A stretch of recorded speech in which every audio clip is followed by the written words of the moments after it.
Harry Potter, Chapter 10, Halloween. Malfoy couldn't believe his eyes when he saw that Harry and Ron were still at Hogwarts the next day, looking tired but perfectly cheerful. Indeed, by the next morning, Harry and Ron thought that meeting the three-headed dog had been an excellent adventure, and they were quite keen to have another one. In the meantime, Harry filled Ron in about the package that seemed to have been moved from Gringotts to Hogwarts, and they spent a lot of time wondering what could possibly need such heavy protection. "It's either really valuable or really dangerous," said Ron. "Or both," said Harry. But, as all they knew for sure about the mysterious object was that it was about 2 inches long, they didn't have much of a chance of guessing what it was without further clues.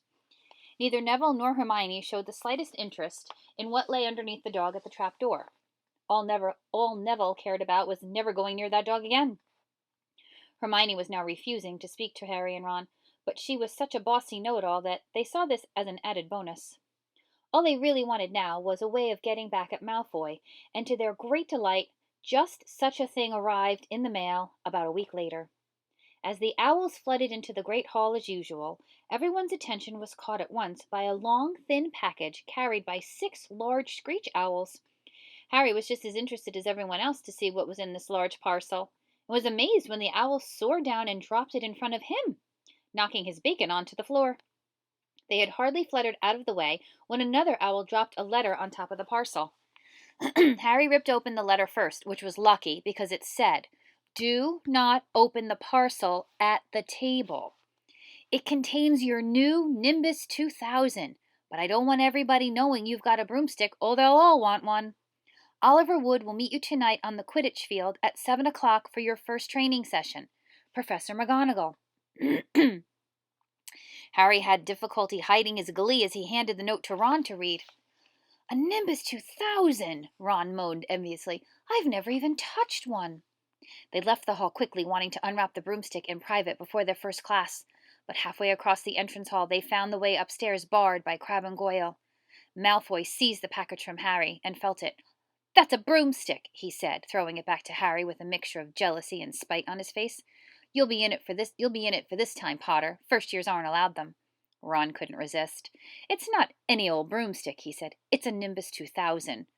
"What did you say you've got at home, Malfoy? A Comet 260? Ron grinned at Harry. "Comets look flashy, but they're not in the same league as the Nimbus."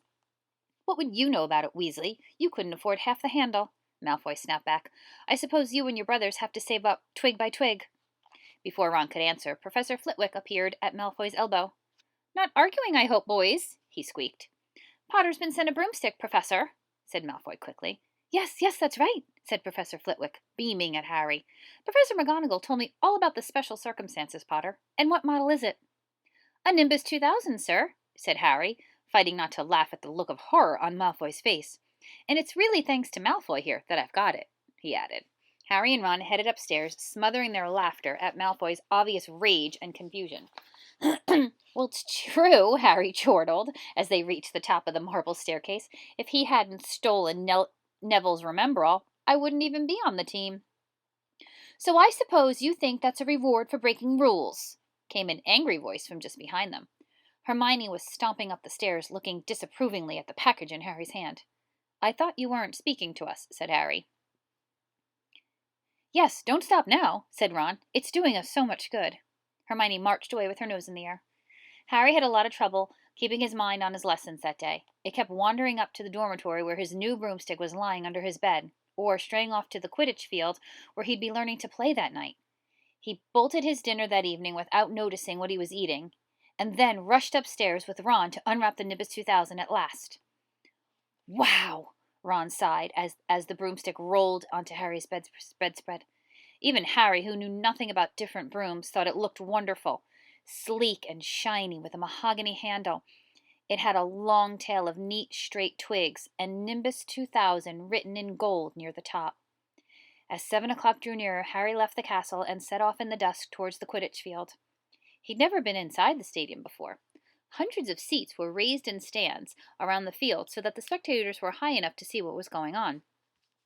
At either end of the field were 3 golden poles with hoops on the end. They reminded Harry of the little plastic sticks Muggle children blew bubbles with, except they were 50 feet high. Too eager to fly again to wait for Wood, Harry mounted his broomstick and kicked off the ground. What a feeling! He swooped in and out of the goalposts and then sped up and down the field. The Nimbus 2000 turned wherever he wanted at his lightest touch. Hey, Potter, come down! Oliver Wood had arrived. He was carrying a large wooden crate under his arms. Harry landed next to him. Very nice, said Wood, his eyes glinting. I see what Professor McGonagall meant. You really are a natural. I'm just going to teach you the rules this evening, and then you'll be joining team practice 3 times a week. He opened the crate. Inside were 4 different size balls. Right, said Wood. Now, Quidditch is easy enough to understand, even if it's not too easy to play. There are 7 players on each side. 3 of them are called chasers. 3 chasers, Harry repeated, as Wood took out a bright red ball about the size of a soccer ball. This ball's called the quaffle, said Wood.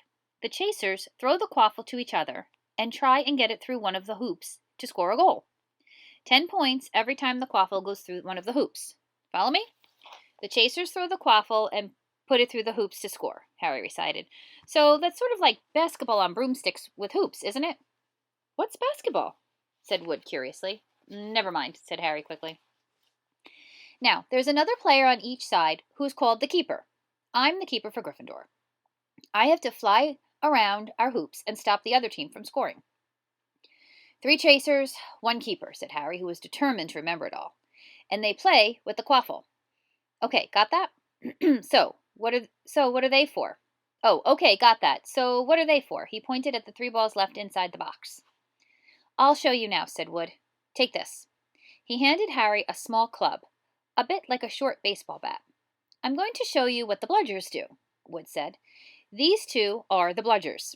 He showed Harry 2 identical balls, jet black and slightly smaller than the red quaffle. Harry noticed that they seemed to be straining to escape the straps holding them inside the box. Stand back, Wood warned Harry. He bent down and freed one of the bludgers. At once, the black ball rose high into the air and then pelted straight at Harry's face. Harry swung at it with the bat to stop it from breaking his nose and sent it zigzagging away into the air. It zoomed around their heads and then shot at Wood, who dived on top of it and managed to pin it to the ground. See? Wood panted, forcing the struggling bludger back into the crate and strapping it down safely. The bludgers rocket around, trying to knock players off their brooms. That's why you have 2 beaters on each team. The Weasley twins are ours. It's their job to protect their side from the bludgers and try to knock them toward the other team. So, think you've got all that? 3 chasers try to score with the quaffle. The keeper guards the goalposts. The beaters keep the bludgers away from their team, Harry reeled off. Very good, said Wood. Have the bludgers ever killed anyone? Harry asked, hoping he'd sounded offhanded. Never at Hogwarts. We've had a couple broken jaws, but nothing worse than that. Now, the last member of the team is the Seeker. That's you. And you don't have to worry about the quaffle or the bludgers, unless they crack my head open. Don't worry, the Weasleys are more than a match for the bludgers. I mean, they're like a pair of human bludgers themselves. Wood reached into the crate and took out the 4th and last ball. Compared to the quaffle and the bludgers, it was tiny, about the size of a large walnut. It was bright gold and had little fluttering silver wings. This, said Wood, is the golden snitch, and it's the most important ball of the lot. It's very hard to catch because it's so fast and difficult to see. It's the Seeker's job to catch it. You've got to weave in and out of the chasers, beaters, bludgers, and quaffle to get it before the other team's Seeker, because whichever Seeker catches the snitch wins the team an extra 150 points, so they nearly always win. That's why Seekers get fouled so much. A game of Quidditch only ends when the snitch is caught, so it can go on for ages. I think the record is 3 months. They had to keep bringing it on substitutes so the players could get some sleep. Well, that's it. Any questions? Harry shook his head. He understood what he had to do all right. It was doing it that was going to be the problem. We won't practice with the snitch yet, said Wood, carefully shutting it back inside the crate. It's too dark. We might lose it. Let's try you out with a few of these. He pulled a bag of ordinary golf balls out of his pocket, and a few minutes later he and Harry were up in the air, Wood throwing the golf balls as hard as he could in every direction for Harry to catch. Harry didn't miss a single one, and Wood was delighted. After half an hour, the night had really fallen, and they couldn't carry on. The Quidditch Cup will have our name on it this year, said Wood happily as they trudged back up to the castle. I wouldn't be surprised if you turn out better than Charlie Weasley. And he could have played for England if he hadn't gone off chasing dragons.